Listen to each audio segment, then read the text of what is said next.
Okay, thank you, Pastor Resfred.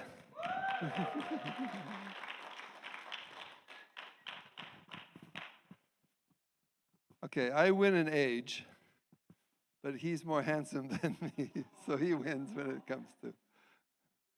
Good morning, everyone. Happy Sunday. I'm really happy to be with you here this morning together. And so last week I spoke about the building of the Cheongmonggung, and within this there's an incredible spacious holy room called the Chanyeol Sanctum. And I shared about how precious it is and valuable it is that we can contribute towards this historic, home. This is God's home. Our true parents want to invite God to come and dwell with us here in this world, and this is a place that can be God's home. It's a beautiful place. So this morning, you build a building, then what do you need after you build a building? You need people. Yeah, you don't want the building to be empty, right? Right. So we have do we have the banner for, yeah. So I just went to, together with Pastor Resford and our missionaries, we went to Chicago. We met with Reverend Damien Dunkley and other pastors from around America. And we are beginning a new sprint, okay? It's like a time period where we want to just give our very best and give our all, not forever, not for years, but like for a time period, okay? So leading up to the events which will be taking place now in Las Vegas, it was going to be New York, now Las Vegas. We're in this final sprint leading up to that event, okay? And this is called Chasing the Horizon, okay? I don't know if anyone here is a sailor, but you're out in a wide ocean, you can see the horizon, and you're, speeding towards the horizon. So what I wanted to do today is, let's go back to the other slide. Okay, I would like to share with you the introduction that we're giving to our new guests. Okay, this is being shared every Friday evening. Who here has been to a Friday evening introduction in the last month? About maybe a tenth of you, okay? So I decided, hey, no one's coming, so let's bring it to the people. So if you bring guests, if you invite your neighbor, this is approximately what they're going to be experiencing. That's what I wanted to share with you, okay? Yeah. Actually, for me, this changes a little bit every week, but anyway, I want to share with you this content as though you are guests, okay? So you're all here. It's Friday evening. Welcome, everyone. This is an introduction to Peace Starts With Me. How does that sound, that phrase, peace starts with me? Does it feel good? It's nice, huh? There's something good about it. The idea that I want to bring peace in the world, but I should start with myself, yeah? So this is an international movement, okay? Meetings like this are taking place all around America and all around the world. And this is my wife and I, my wife Lydia and I, okay? And so we've been involved with this movement for over 50 years, okay? And I'm so excited and I'm so inspired to share with you because we've discovered in these 50 years that the principles behind this Peace Starts With Me movement are true and they are effective and they really are going to bring peace to this world. Not just based on theory or inspiration, but on our life together as a couple, beginning back in 1982, right? I better get that right. Yes. Yeah, so it's just an amazing thing. So we both have confidence. Yes, this works. Within a family, it can bring peace. In myself, I can find peace. And this is going to work on the world level. I really believe it. So that's why I'm excited to be with you this evening. And I hope that you, from this short introduction, will catch some feeling of hope that we really can make a difference and bring peace to the world. Okay. So let's start off with this. When you hear the word peace, what is the first thought or image or feeling that comes to you? Okay? Take 15 seconds and just think, okay? When you hear the word peace, what image or thought or word or idea comes to you? Anyone? A sleeping baby, okay? Anyone else? No war. Anyone else? The ocean. Not during a typhoon, I guess, but on a calm morning, right? Okay, anyone else? What do you feel? What kind of feeling or emotion or thought or idea comes to you when you hear the word peace? A white dove. Very nice.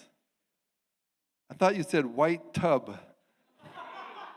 And I thought, yeah, a nice hot bathtub. That also works, right? Anyway, the point is, all these things are good things. No war, a sleeping baby. Yeah, we all want to see peace come to the world, especially if you're a parent, because you love your children and you don't want your children to grow up in a world of violence and death, And especially, okay, my wife and I are grandparents now. When you become a grandparent, you really, really care about the world, and you want the world to be good, because you don't want your loved grandchildren to grow up in a miserable world, okay? All right. So despite our progress, why is peace still so rare? So think about it. The human family has made a lot of progress over the years in terms of things like medicine, science. We live longer than ever before, right? Our lives are more convenient than ever before. We've got, central lighting, heating, cooling. You turn the tap and you got fresh, clean water coming into your sink. It's incredible, right? Our advances in commerce and building and transportation. So we've advanced in so many ways, right? But still, we don't see peace coming to the world. We see in the news, wars keep going. They never seem to stop. Now it's Ukraine, it's the Middle East. Tomorrow it'll be somewhere in South America or Africa or some coup d'etat or here or there. We don't see peace in our world coming. We don't see peace in our countries. We just went through an election, right? Republicans and Democrats. And they're at each other's throats like cats and dogs. Sometimes I feel so ashamed to be an American. The way we try to manipulate what someone else says and turn it into something what they didn't really say, And we're just trying to seek the political advantage, that kind of a thing. So it's terrible. And in our homes, the divorce rate is still so high, right? The struggle and war going on between husbands and wives. This is terrible. And probably the worst absence of peace is in each person's own heart and mind. That's where there's so much struggle every day. Over 42,000 people last year committed suicide. Over 110,000 overdosed on drugs. And those who didn't kill themselves, didn't die, everyone's struggling. They have a conscience that speaks and says, hey, you should live a good life. You should do something to make a better world, right? And then we have another part of us which says, nah, I'm only thinking about how much money I make, how little taxes I can offer. I don't want to go out of my way for anyone. So we have this war inside of us. There's a voice trying to push us in the direction of righteousness and goodness and greatness, and another voice which keeps pulling us to be lazy, self-centered, complaining, accusing others, right? So this is the reality of our world right now. And if you look at us, this movement, Peace Starts With Me, with skepticism, I understand, okay? I would be skeptical. I was skeptical, too, when I first met this movement. I thought, no way. It's not going to happen. We've always had struggle and war, and it's always going to be that way. So I want to introduce to you the inspiration behind this movement. This is Reverend Sum Young Moon, and this is his wife, Dr. Hak Jahan Moon. We call them affectionately Father and Mother Moon. Father Moon passed to the spiritual world in 2012. Yeah, he's dearly missed by many people. Okay. And these two people are special. And they have offered something which makes this peace movement unlike any other peace movement. I tell you, there have been a lot of peace movements through history. A lot of people have tried to establish peace, right? Many methods. One is conquer everybody else, control everybody, and then there'll be peace. Okay?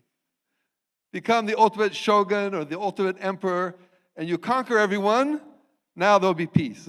Okay? That's one method. And there are other methods. When I was at UC Berkeley as a student, I joined a peace movement. It was called SDS, Students for a Democratic Society, a communist-based peace movement. The communists love to use the word peace, peace movement. And I went to their meetings, and they were the saints, and they were pointing their finger at everybody else. If only those people would go away, we'd have peace, okay? So there have been many efforts at bringing peace to the world. But what I want to share with you this evening is that Father and Mother Moon are really bringing something special that makes this peace movement unlike any other. Okay? So to begin with, this idea, peace starts with me. Why? It's really simple, okay? It's because in order to change the world, we have to change myself first. The tendency is we think most people, right, most of us, see the problems as being outside of themselves, right? Like in my home, the problem is my wife, she's wrong, or my kids are too loud, or they're whatever. We tend to look at the source of the problems as being out there somewhere. It's the government, or it's this or this injustice, okay, is taking place. But if we just think about it for a moment, pointing the finger at others, it's never going to bring peace. This is not the way to peace. If a husband is pointing his finger at the wife, you're wrong, and the wife is pointing her finger at the husband, you're wrong, do you think that family's going to find peace? I don't think so, right? Yeah. So this is the point. The real place peace has to start is me, because the real battle that I'm fighting is in myself. Okay? And the person I can change is not you. I can't change my wife, but I can change myself. Isn't that true? Each of us, we have the power to decide the direction of my life, where I'm going to go, what I'm going to become. Right? And that's where the change can take place in me, and that's where peace can begin. Okay. So there are basically three things that are needed to have a successful peace movement that actually changes the world. Okay? And they are, number one, spirit. You need to have the right heart and motivation. The beginning point has to be good and true. Okay? Number two, you need truth. You need a plan that's going to work, right? You need a way to bring peace that actually is going to work, right? And number three, You need to make effort. It's going to take work to put this plan into practice. Agreed? So 3 things: spirit, truth, and action. The heart, the motivation, the plan, and the effort. So I'm going to begin with number 2, the plan, okay? We'll come back to number 1. What's the plan? How is peace going to happen? And what is the situation we're dealing with? What we're dealing with is this. Everybody is different, which is good. Every person is unique. Look at the person sitting next to you. Take a glance. Go ahead. They're different from you, right? They look different. They don't only look different, they are different. They have different tastes. Some people like chocolate ice cream, some people like vanilla ice cream. So when it's time to order ice cream, hey, Dad, get chocolate. And my sister says, I want vanilla. And I say, no, chocolate. And then we start fighting, okay? Did you fight with your siblings growing up? We did, right? Okay. So that's normal. That's natural. It's because everyone is different. Everyone is unique. So then how is peace possible? Because there's always going to be different opinions. Don't you think so? Of course.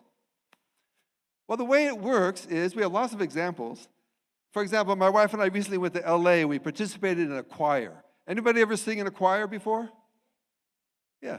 So you have all different people. They sing different notes. They have different styles of singing. They're all different.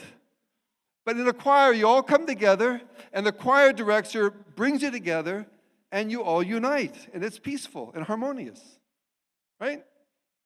The same is true. Anybody plays sports, you know?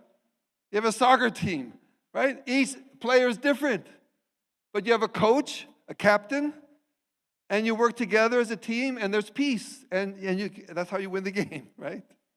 In school, in a classroom, same thing. You have a classroom of 30 kids. They're all different. They all have different opinions of what to do and whatever. But you have a teacher. You have one teacher and brings them all together. So that's how it works, okay? The problem is those models of peace are not going to work because you go to a choir just for a few hours. You go to the classroom for just like an hour and 15 minutes, okay? You play sports for just a certain time period, then you go home, okay? So that's why those models are not a model really for world peace. So what's another model? Well, another model, one example that people have tried is religion. Anybody ever belonged to a religion before? A few of you? Okay. Yeah, so the idea of religion was, okay, we can all unite, all people are different, but there's one God and one representative of God, and then we'll all unite. That should work, right? But it doesn't work. Okay. And in religion, we see endless division.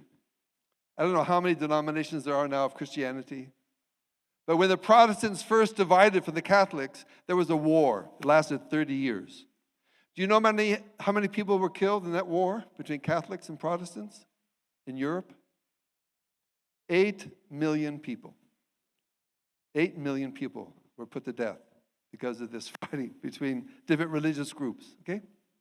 All right, so then a lot of people today are saying, yeah, religion's not the answer. Religion is, old school and it divides people. So more recently, what are most people focusing on? Government. Government can do it. We all belong to the same country, same government, and government can make peace. If two people don't get along, let them go to court. Okay? Let them sue each other. Okay? And if somebody causes too much trouble, put them in jail. So the government works because you have a police and you have a military, and they can kind of force people to do what they're supposed to do. And if you get out of hand, we're going to send in the National Guard or the police, and we'll just send you and lock you up. Is that a good way to make peace? No. No, because you cannot force peace. You cannot legislate peace. Okay? They try, right? So I read in Red China now, they have this facial recognition technology And they're trying to control everybody to make sure nobody goes off track. So that's like, yeah, there's peace in a prison, okay? But who wants to live in a prison, right? All right, so what then is the model for an ideal world of peace? Is there such a model? And I'm telling you, there is. There's one way, and there's only one way to bring peace to this world. You want to know what it is? Really? Okay, give me a drum roll.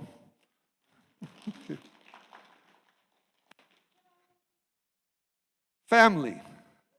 Yeah. Yeah. It's like this is right in front of us all the time, and nobody realizes how important it is. Family is the way to establish peace forever. Yeah. Now, in a family, you have kids, and the kids are different, and the kids fight all the time. But what makes peace in the family is they share the same parent. So my wife and I, we raised 4 kids. They fight all the time. But by the end of the day, as parents, we help them reconcile, come together. So we're one family. And how long are our kids our kids? For 1 hour? As long as they're citizens? No.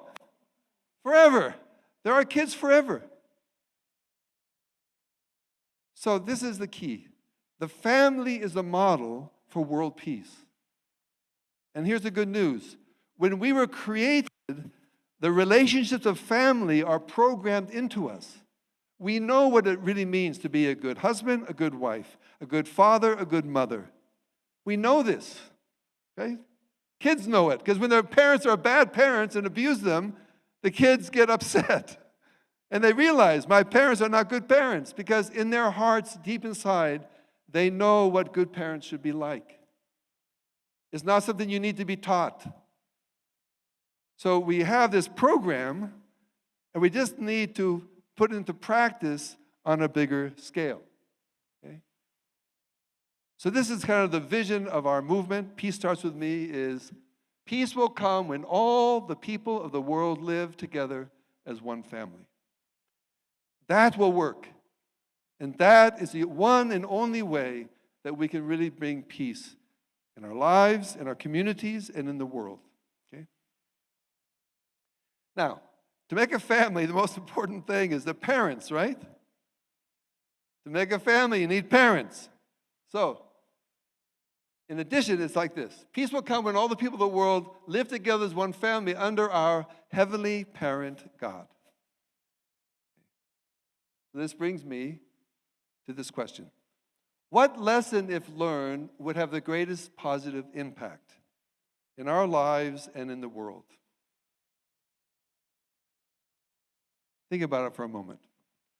What one lesson, if you could learn it, would change your life, change your family, change the world? I hope you got the right answer, but anyway, here it comes. If we can learn the lesson, how to change our hearts from self-centered love to true love, the love that lives for the sake of others. All war, all conflict, if you look deeply, it all will lead you to self-centered love. Yeah, I only can see from my viewpoint what I want. And I'm not able to see or really care about your happiness. But when we can change that, whereby we love and care for my wife, and her happiness is the most important thing to me. When that happens, the family will change.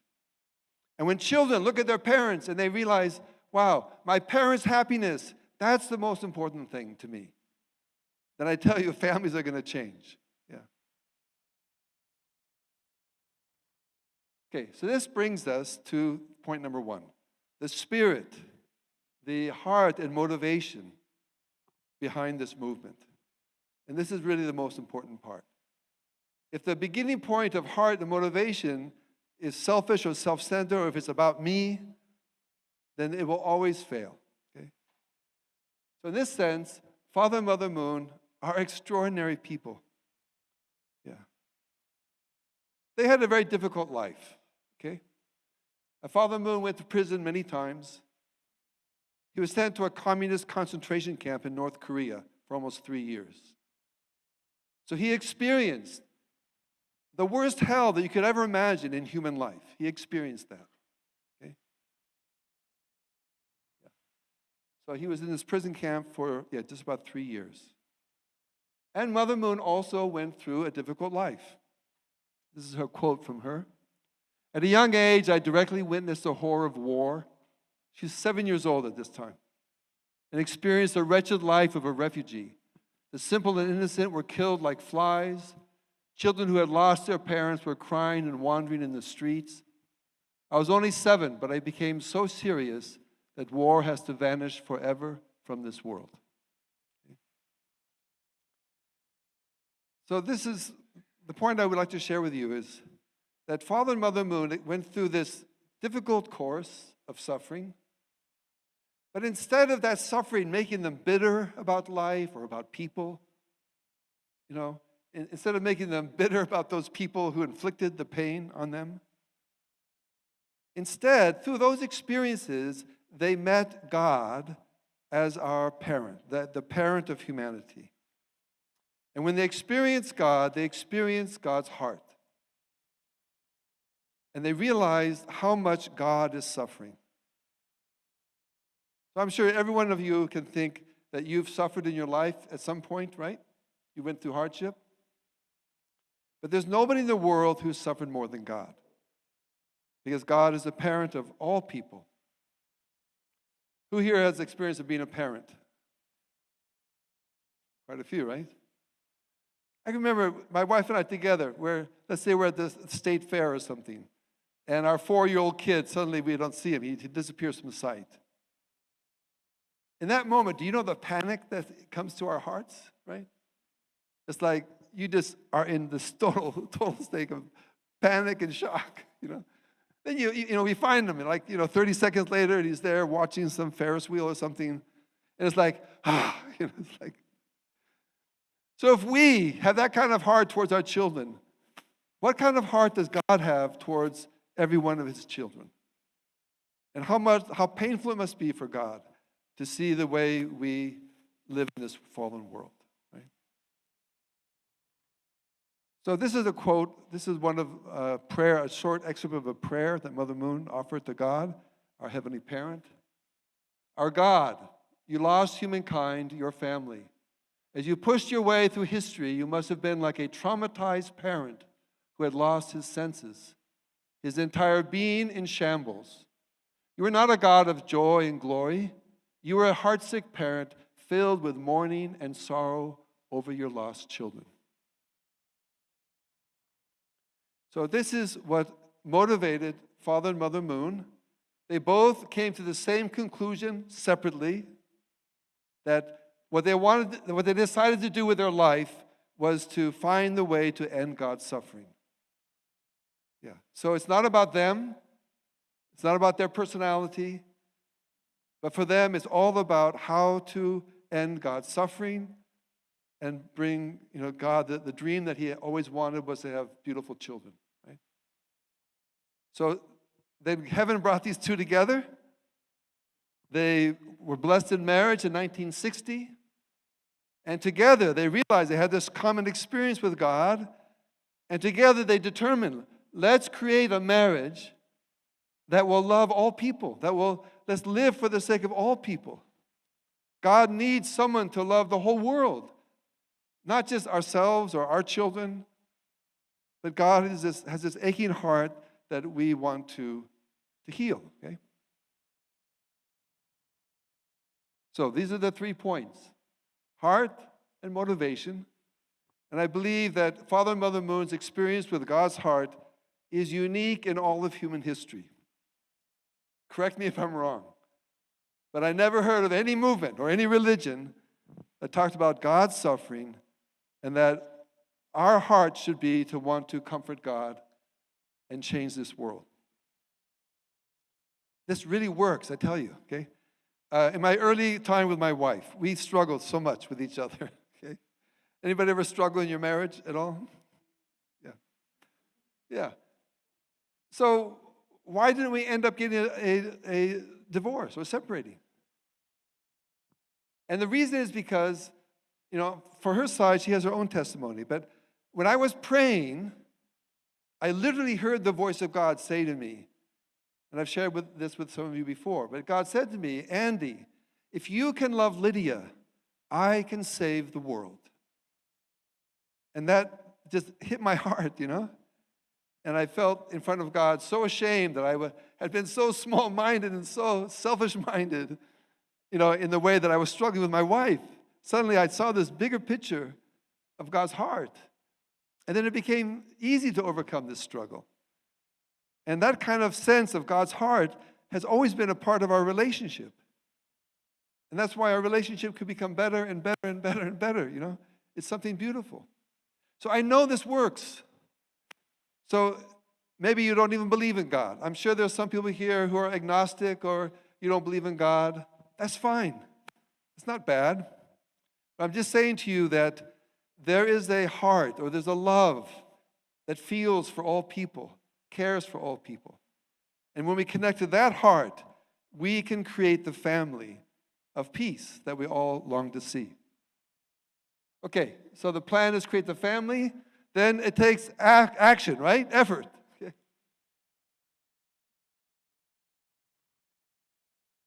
All right. It's not easy. So Father and Mother Moon began to go out to the world to share this message with the world. To tell the world, hey world, we can make peace. But to do that, we have to become a family. To become a family, we have to connect with our parent God, Heavenly Parent. And they brought that message to the world, and they invested so much. This is more recent. This is 2017.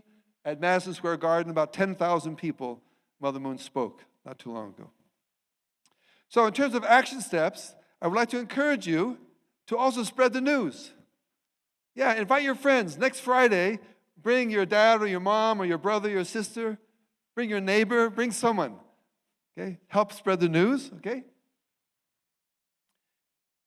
And one action step that Father and Mother Moon are really famous for is blessing people in marriage. And what their guidance is in these marriages is your home has to be a place where you teach true love, the love that is for the sake of others. And that will help bring world peace. So you might have heard about these blessing ceremonies before, but my wife and I, we participated in this kind of a blessing ceremony. Yeah.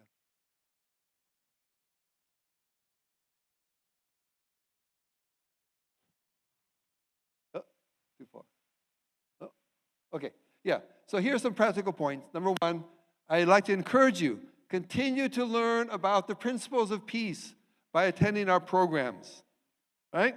So tonight, if you have any sense of inspiration or hope, then please come and study with us more deeply.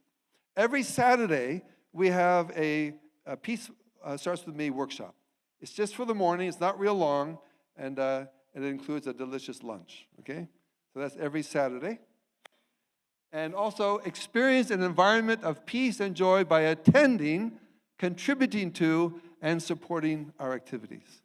So I encourage you to come and attend our programs like this. Every Sunday, we gather here. Sorry. Thank you. This is this room. Yeah. Every Sunday, we gather here. You're welcome to come and be with us. We have service projects. Where's Jeffrey? Right here. Yay, Jeffrey. Yeah. So Shine City and the New Hope Foundation, 2 Fridays a month, has a Giving Friday. And if through these programs you can go out and really help people and help our community, right? So I'll conclude here. So I want to encourage you, please study more. Please join us in helping bring peace to the world and be a part of this movement. I guarantee it's going to help you also change your own heart. And then here are a couple things to think about, reflect on, and maybe you can share with your neighbor. All right? Thank you very much, everyone.